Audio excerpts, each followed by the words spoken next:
Здравствуйте, меня зовут Лозовая Ирина, мне 65 лет, 27 ноября будет 66.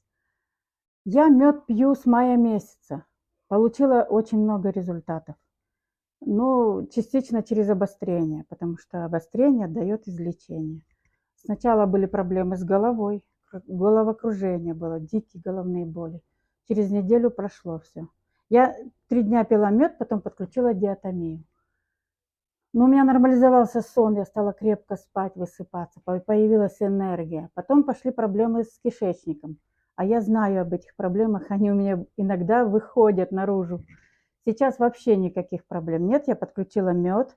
Мед пью кремний, фульвовую кислоту и еще на ночь ставила свечи. Шикарный результат по свечам. Сейчас у меня пошли проблемы с коленями. Никогда в жизни я вообще не знала, что такое колени. Оказывается, лимфоузлы там находятся. Вот сейчас у меня пошла чистка лимфы. Почистилась кровь, лимфа. То есть энергии прям через край. Меня прет сюда всегда куда-то.